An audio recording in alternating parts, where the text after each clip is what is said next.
Hey foodies, so about 16 years ago I was a server at the Applebee's where I won these awards for being awesome. So I can't really say, definitively if this recipe is Applebee's, but I would, take my word for it. So this is their famous tequila lime chicken that everybody loves.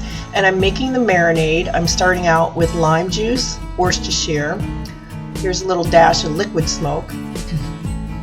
Very popular dish. I served it, everybody loves this. Teriyaki sauce, not the base the sauce, and some minced garlic. There's my whisk, I get the whisk. And some ginger, ground ginger, and some salt. A little bit of water. Now there's a lot of dupes online, and I had to go through quite a few in order to find what I felt. There's the Tequila was the closest to, what I know from being in the restaurant. And I used 1800, not the best, not the worst. Remember that in your cooking. With alcohol, you want the middle road. And I did talk to people that, cook there. One of my really good friends was a cook there. So this tastes a lot like it. Now I've got 4 chicken breasts here that I'm going to marinate. And you want to marinate for roughly about 4 hours. They say anywhere between 2 and 6. I did 4, and I think that was perfect. But I think any more than 6, the meat starts to get weird. It all depends on the recipe. Some meats you can marinate up to a day before, but some you don't want the meat to start breaking down. So it, again, depends on the recipe. So what I want to do here is flip my chicken. I'm flipping the bird. Oh no, I'm going to have to add a sound effect in with that. Because I like the meaty part of the breast to be in the most of the marinade, but I'm flipping it around just to try to get all the little nooks and crannies covered here. So then all that delicious marinade gets in there, soaks it all up. And we're going to put that in the fridge. I'm going to cover it up. Look, I eyeballed that. I didn't even measure it. I think I did a really good job. And cover this up, and we're going to move on to the next component. This dish has a number of components. It's a little labor intensive, but there are a few workarounds that I'll show you. So we're making the Pico de Gallo next, which is what goes on top of the chicken when it's all done. Sure, you can buy some at the store if you want. I also want to show you this fleur de sel. It is a finishing salt. It's not a table salt because it's a little bit coarser. It's French. And if you roll a baked potato around in that, it is divine. But I love using this on roasted veggies and in my Pico de Gallo. So if you don't have it, that's fine. But I'm just trying to show you guys, look into this salt. It's a little expensive, but it's definitely worth it. So if you want your pico to be a little hotter, then you can use a serrano pepper instead of the jalapeno. And you're going to just chop that all up, but put aside 2 teaspoons of the onion and 2 teaspoons of the tomato, because you're going to be using those later. And now you're just going to put your pico in a bowl and put that in the fridge to save until later too. So now we're going to make the sauce. Oh my god, another sauce. Yeah, here we go. Sour cream. Now the workaround with this is you could just take some ranch dressing and some salsa and mix it up together and call it a day. Rumor has it that that's what the restaurant does when they run out of this stuff. I don't know. I'm just saying I'm making my own Tex-Mex ranch dressing here because I want this to be as delicious as possible. So there's some mayo. So far I've got sour cream and mayo. But if you're pressed for time, go ahead and use the ranch salsa mixture. It'll still be very good. And here's a little bit of milk. And now all the I'm using Tapatio. That's my favorite hot sauce right now, but use whatever your favorite hot sauce is for flavoring. And there's that tomato and onion I was telling you about, and I'm also using diced chili peppers, green chili peppers from the can. And there's all the spices. We got parsley, dill, cumin, salt, pepper, paprika, chili powder, cayenne pepper, Oh my gosh, excuse me. And Cajun. Oh my gosh. I'm so far into this that I can't edit that out right now. I'm sorry. My allergies are...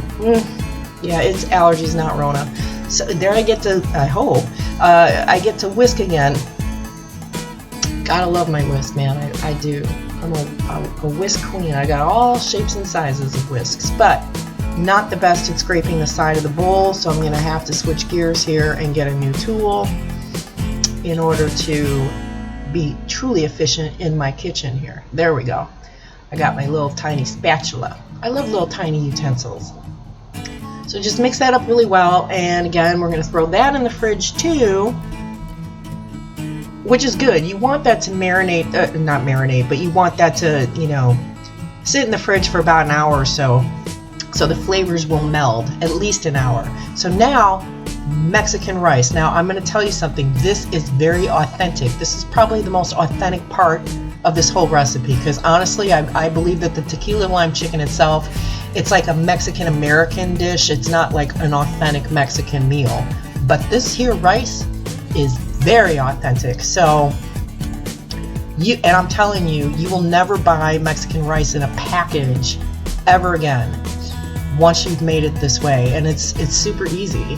I know that piece of lettuce, yeah, please don't at me, I get it. This is the type of thing that you notice in editing that you just can't do anything about. So I'm going to be sauteing the rice in some oil, and I'm adding some white onion. I love a lot of onion, so again, adjust it according to your, you know, and your family's needs or preferences. So you want to saute the rice and the onion until the onion starts getting soft and the rice starts turning a little bit of golden. Now I'm adding salt and some cumin into... Now you don't have to use that much salt. I'm not quite sure why I did, because I do use the chicken bouillon, which adds a lot of, there's a bit of sodium in that, but it still turned out delicious. I think I was just in a hurry and I was distracted. But yeah, you can omit the salt even. Now this here, okay, let's talk about that. That is tomato sauce, but it's not just any tomato sauce. Especially for this dish, you're going to want to use El Pato. It is a Mexican hot tomato sauce that you can find in the Hispanic section of your grocery store, or of course at any Mexican market. It is phenomenal. Now I have a very Americanized palate. I'm not really big on hot and spicy, so if I can tolerate it, you can. It adds a flavor dimension. It doesn't really, there's a little bit of a spice, a little bit of a kick, but nothing, it's not hot, but man is it full of flavor, and it makes this rice elevated to a whole new level. So now you're just going to mix in your chicken bouillon and a little tomato bouillon. And I'm telling you, this rice, personally, I like the rice better than the chicken. I could eat just the rice for dinner. It is that good. I'm not even exaggerating this rice. This is why I threw it in as a little bonus with this recipe, so you guys could do this. So you let it come to a boil, of course, and then you simmer it on the lowest simmering possible so the rice doesn't burn. So now I was starting the barbecue while the rice was cooking. You don't have to use barbecue. You can broil your chicken, you can bake your chicken, but as you can see, it's a gorgeous night in Chicagoland at the end of November. Craziness. So of course we had to grill. If you're going to grill, I would say 5 to 7 minutes each side for the chicken, even though, you know, some people say 3 to 5 minutes. I prefer 5 to 7. And so you want to get it nice and grilled up and get a big...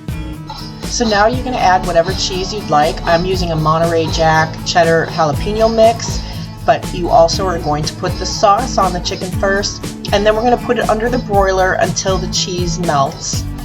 And there you have it. You put it on a bed of tortilla chips. The restaurant uses a tricolored, you know, I don't have that. And top it with the Pico de Gallo that you made along with that rice, and you have a fabulous tequila lime chicken without having to go to the Applebee's. Woo!